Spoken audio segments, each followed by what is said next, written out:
मुकुंद 11 वर्ष का था जब उसकी माता की मृत्यु हुई। मुकुंद के बड़े भाई अनंत के विवाह की तैयारियां बड़े स्तर पर हो रही थी। माँ प्रतिदिन दूर दूर से कोलकाता पहुंचने वाले सगे संबंधियों की आवभगत करने में व्यस्त थी। माँ ने नए विशाल घर में उन सब के ठहरने की व्यवस्था की थी। सारी तैयारियां पूरी हो चुकी थी। वही मुकुंद अपने पिता के साथ बरेली के अपने घर में रह गया था। पिता और मुकुंद समय पर विवाह के लिए पहुंचने का विचार कर रहे थे, परंतु एक दिन मुकुंद ने एक अमंगल सूचक दृश्य ध्यान में देखा। अर्धरात्रि मुकुंद अपने पिताजी के साथ सोया हुआ था। अचानक मच्छरदानी की फड़फड़ाहट की ध्वनि से मुकुंद की नींद खुल गई। मुकुंद को अपनी प्रिय माँ दिखाई दी। अपने पिताजी को जगाओ, माँ की आवाज़ फुसफुसाहट की तरह लगी। आज ही भोर को 4 बजे चलने वाली गाड़ी पकड़ो। मुझे देखना चाहते हो तो जल्दी करो। इसके बाद छाया अदृश्य हो गई। मुकुंद ने अपने पिताजी को जगाया। पिताजी, पिताजी, माँ प्राण त्याग रही हैं। सुबकते हुए मुकुंद ने सारी घटना अपने पिता को सुनाई। पिताजी बोले, चिंता की बात नहीं, तुम्हारे मन का भ्रम मात्र है। यदि कोई दुखद समाचार मिल ही गया तो हम कल चल पड़ेंगे। इस पर बालक मुकुंद बोला, यदि आप तुरंत नहीं चले तो अपने आप को कभी क्षमा नहीं कर पाएंगे और ना ही मैं आपको कभी क्षमा करूंगा। अंततः प्रातः काल स्पष्ट संदेश लेकर आया। माँ गंभीर रूप से अस्वस्थ, विवाह स्थगित, तुरंत आइए। बालक मुकुंद और पिता दोनों निकल पड़े, परंतु कलकत्ता पहुंचते उन्हें मृत्यु के अचेतन करने वाले रहस्य का सामना करना पड़ा। अपनी परम प्रिय माँ का श्राद्ध कर्म के बाद पिता और मुकुंद बरेली लौट आए। प्रतिदिन भोर में बंगले के सामने पारिजात के श्वेत पुष्प को देखते हुए ईश्वर को पाने की तीव्र कसक से मुकुंद तड़प उठा। मुकुंद की हिमालय जाने की इच्छा प्रबल होते गई। एक दिन मुकुंद के चचेरे भाई हिमालय की यात्रा कर मुकुंद के घर आए और योगियों और स्वामियों के निवास स्थान की कहानियां सुनाई। इन शब्दों को सुन मुकुंद के सामने एक स्पष्ट चित्र खड़ी हो गई कि वह सन्यासी बनकर भारत भ्रमण कर रहा है। माता के गुजर जाने के 14 महीने बाद ज्ञात हुआ कि वह मुकुंद के लिए एक महत्वपूर्ण संदेश छोड़ गई हैं।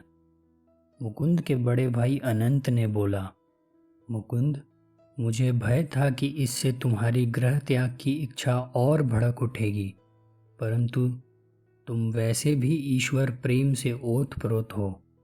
मुझे अब अपना पवित्र वचन निभाने में देर नहीं करनी चाहिए। अनंत ने मुकुंद को एक छोटी सी डिबिया दी और माँ का संदेश सुनाया।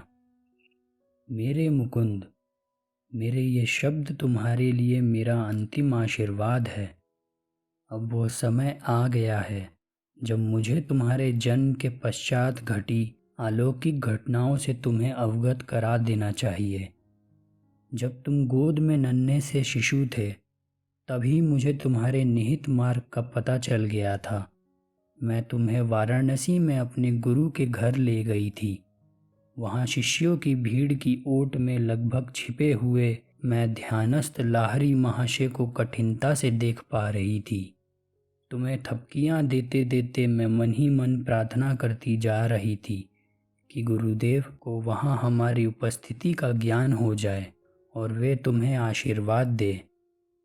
जब मेरी मूक भक्तिपूर्ण प्रार्थना तीव्र हो गई, तब उन्होंने आंखें खोली और मुझे पास आने का इशारा किया। मैंने जाकर उन पवित्र चरण कमलों में अपना सिर रखा। लाहरी महाशय ने तुम्हें अपनी गोद में ले लिया और आध्यात्मिक दीक्षा के रूप में तुम्हारे ललाट पर अपना हाथ रखा और कहा, छोटी माँ, तुम्हारा पुत्र योगी होगा, एक आध्यात्मिक इंजन बनकर वह अनेक आत्माओं को ईश्वर के साम्राज्य में ले जाएगा। माता का संदेश पढ़ते हुए अनंत ने बोला, जब हमारा परिवार लाहौर में रहता था तब एक प्रातःकाल नौकर कमरे में आया। मालकिन, एक अजीब साधु आया है। कहता है कि उसे मुकुंद की माँ से मिलना है। मैं तुरंत साधु से मिलने बाहर गई। उनके चरणों में प्रणाम करते समय मैं समझ गई कि मेरे सामने कोई सिद्ध पुरुष खड़ा है। उन्होंने कहा, माता, महान गुरुजन तुम्हें यह बता देना चाहते हैं कि इस पृथ्वी पर तुम्हारा वास अब अधिक दिन नहीं रहेगा। तुम्हारी अगली बीमारी तुम्हारे लिए अंतिम सिद्ध होगी। इसके पश्चात थोड़ी देर मौन रहे। उस मौन के दौरान मैंने कोई भय या संकट नहीं बल्कि महान शांति का अनुभव किया। अंततः वह फिर कहने लगे, तुम्हें अपने पास अमानत के रूप में रखने के लिए चांदी का एक तावीज़ दिया जाएगा। वह आज मैं नहीं दूंगा। मेरे कथन को सत्य प्रमाणित करने के लिए कल जब तुम ध्यान कर रही होगी तब वह तुम्हारे हाथों में मूर्त रूप धारण कर लेगा। जब तुम्हारी मृत्यु की घड़ी निकट आएगी तब तुम्हें यह तावीज़ अपने बड़े बेटे अनंत को देकर उसे बताना होगा कि 1 वर्ष तक वह उस तावीज़ को अपने पास रखें और उसके पश्चात उसे तुम्हारे द्वितीय पुत्र को दे। महापुरुषों से प्राप्त यह तावीज़ के मर्म को मुकुंद समझ लेगा। उसे वह तावीज़ तब मिलना चाहिए जब वह सारी सांसारिक आशा आकांक्षाओं का त्याग कर ईश्वर की खोज करने के लिए प्रस्तुत हो रहा हो। जब यह तावीज़ कुछ वर्षों तक उसके पास रह चुका होगा और जब उसका उद्देश्य पूरा हो चुका होगा तब वह अपने आप अदृश्य हो जाएगा। अगर गुप्त से अति गुप्त स्थान में भी वह रखा होगा तब भी वह जहाँ से आया था वहीं वापस चला जाएगा। मैंने साधु को भिक्षा अर्पण कर भक्ति भाव से नमन किया। भिक्षा ग्रहण ना कर मुझे आशीर्वाद देकर वह साधु चले गए।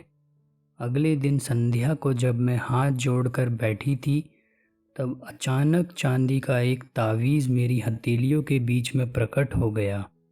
मैंने 2 वर्षों से अधिक समय तक उसे संभाल कर रखा और अब इसे अनंत के पास छोड़े जा रही हूँ। मेरे लिए कोई शोक मत करना, क्योंकि मुझे मेरे गुरुदेव ईश्वर की गोद में पहुँचा देंगे। अच्छा मेरे बच्चे, अब मैं चलती हूँ। जगन माता तेरी रक्षा करेंगी। तावीज़ का मुकुंद के हाथ में आते ही ज्ञान का उज्जवल प्रकाश छा गया।